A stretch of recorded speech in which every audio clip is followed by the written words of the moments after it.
कोहिनूर, ये नाम सुनते ही दिल में एक अजीब सी धमक उठती है, मानो सदियों पुराने राज खुलने वाले हों।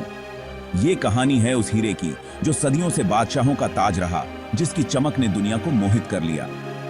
ये कहानी है कोहिनूर की, जो भारतीय इतिहास के पन्नों में सुनहरे अक्षरों में लिखी है।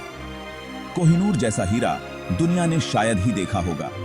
इसकी चमक ने बादशाहों और रानियों के ताज सजाए हैं। समय के साथ साथ इसकी कहानी विजय, महत्वाकांक्षा और सत्ता के उतार चढ़ाव का एक अद्भुत मिश्रण बन गई। कोहिनूर का इतिहास रहस्यों और कहानियों से भरा हुआ है, जो पीढ़ी दर पीढ़ी चलता आया है। ये कहानी सिर्फ एक हीरे की नहीं है, बल्कि उन साम्राज्यों की भी है जिन्होंने इसे छुआ, उन लड़ाइयों की जो इसके नाम पर लड़ी गईं, और उस अटूट आकर्षण की जो आज तक बरकरार है। ये हीरा अपने जटिल और उथल-पुथल अतीत के साथ भारत के समृद्ध और शानदार इतिहास की एक चमकदार निशानी है। आइए इस प्रसिद्ध हीरे के साथ हम उसके सफर पर चलते हैं, उसकी शुरुआत से लेकर उसके वर्तमान स्थान तक, और कोहिनूर की मनोरम कहानी को उजागर करते हैं। कोहिनूर की असली उत्पत्ति आज तक एक रहस्य बनी हुई है। कई कहानियां प्रचलित हैं जो इस प्रसिद्ध रत्न के चारों ओर रहस्य और बढ़ा देती हैं। एक कहानी के अनुसार इसकी खोज दक्षिण मध्य भारत में गोलकुंडा की प्रसिद्ध खदानों में हुई थी, जो अपने कीमती पत्थरों के लिए प्रसिद्ध था। ये 13वीं शताब्दी की बात है, जब दिल्ली सल्तनत का शासन भारत के एक बड़े हिस्से पर था। कहानी है कि कृष्णा नदी के पास अपनी जमीन जोतते हुए एक गरीब किसान को एक असाधारण पत्थर मिला। इसका आकार और चमक ऐसी थी जैसी उसने पहले कभी नहीं देखी थी। इस अद्भुत खोज की खबर जल्द ही फैल गई और काकतीय राजवंश के शासकों तक पहुंची, जो उस क्षेत्र पर शासन करते थे। असाधारण आकार और चमक वाला यह हीरा जल्द ही उनके कब्जे में आ गया। इसकी प्रसिद्धि बढ़ने लगी, लेकिन यह तो बस एक लंबे और रोमांचक सफर की शुरुआत थी। कोहिनूर का पहला लिखित उल्लेख हमें 1352 में मिलता है।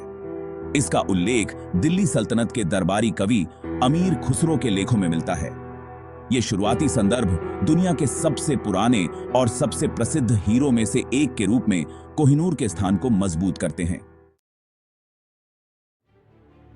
आखिरकार कोहिनूर अपनी राजधानी वारंगल में काकतीय शासकों के खजाने में पहुंच ही गया। यहां यह उनकी शक्ति और समृद्धि का प्रतीक, एक बहुमूल्य संपत्ति बन गया। कहा जाता है कि काकतीय राजवंश के आखिरी शासक राजा प्रतापरुद्र हीरे की सुंदरता पर मोहित हो गए थे। उन्होंने इसे एक मंदिर में देवता की आंख के रूप में स्थापित किया, ताकि सभी इसकी प्रशंसा कर सकें। हालांकि वारंगल में कोहिनूर का समय ज्यादा लंबा नहीं था। 14वीं शताब्दी की शुरुआत में महत्वाकांक्षी अलाउद्दीन खिलजी के नेतृत्व में दिल्ली सल्तनत ने दक्षिण की ओर विस्तार करने की ठानी। वारंगल अपनी समृद्धि और प्रसिद्ध कोहिनूर के साथ उनका मुख्य लक्ष्य बन गया। 1310 में एक लंबी घेराबंदी के बाद वारंगल दिल्ली सल्तनत के हाथों में आ गया। कई अन्य खजानों के साथ कोहिनूर को युद्ध की लूट के रूप में दावा किया गया। इस इंसानी जिसने इतिहास के कुछ सबसे शक्तिशाली शासकों के हाथों से होकर गुजरने की अपनी यात्रा की शुरुआत की। भाग 4, साम्राज्यों के हाथों में। वारंगल के पतन के बाद कोहिनूर उत्तर की ओर दिल्ली सल्तनत के केंद्र में पहुंचा। यह उनके शाही खजाने का हिस्सा बन गया, जो उनके बढ़ते साम्राज्य का एक चमकदार प्रतीक था। हालांकि सत्ता पर दिल्ली सल्तनत की पकड़ पूरी तरह से मजबूत नहीं थी। दक्षिण में एक नई शक्ति उभर रही थी, विजयनगर साम्राज्य।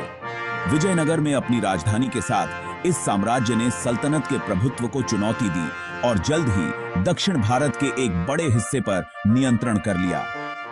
14वीं शताब्दी के मध्य में कोहिनूर फिर से प्रकट हुआ, इस बार विजयनगर शासकों के कब्जे में। माना जाता है कि इसे विजय या कूटनीति के माध्यम से हासिल किया गया था, जिससे इसके आंदोलनों के आसपास की साजिश और बढ़ गई। कृष्णदेव राय जैसे शासकों के अधीन विजयनगर साम्राज्य फला फूला। कोहिनूर उनकी शक्ति और वैभव का प्रतीक, एक सदी से भी अधिक समय तक उनके खजाने में रहा, जो साम्राज्य की स्थायी शक्ति का प्रमाण था। भाग 5 मुगलों का अधिग्रहण। 16वीं शताब्दी में मुगलों के आगमन के साथ भारतीय इतिहास में एक नए युग का सूत्रपात हुआ। चंगेज खान के वंशज बाबर ने पानीपत की पहली लड़ाई में अपनी निर्णायक जीत के बाद 1526 में मुगल साम्राज्य की स्थापना की। इस लड़ाई ने न केवल मुगल शासन की शुरुआत को चिह्नित किया, बल्कि कोहिनूर की यात्रा में भी महत्वपूर्ण भूमिका निभाई। दिल्ली पर शासन करने वाले पराजित लोदी राजवंश के पास कई खजाने थे, जिनमें से एक प्रसिद्ध कोहिनूर भी था। अपनी जीत के बाद बाबर ने इन खजानों को, जिनमें प्रसिद्ध हीरा भी शामिल था, अपना दावा किया। कोहिनूर, जो अब मुगलों के हाथों में था, ने अपने ऐतिहासिक अस्तित्व में एक नया अध्याय शुरू किया। संस्कृति और शालीनता के व्यक्ति बाबर के बारे में कहा जाता है कि वे हीरे की सुंदरता पर मोहित हो गए थे।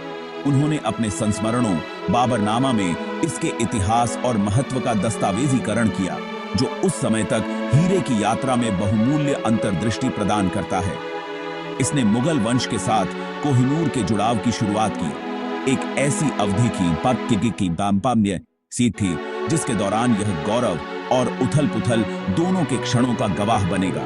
यह मुगल खजाने का एक अभिन्न अंग बन जाएगा, जो पीढ़ी दर पीढ़ी बादशाहों को सौंपा जाएगा।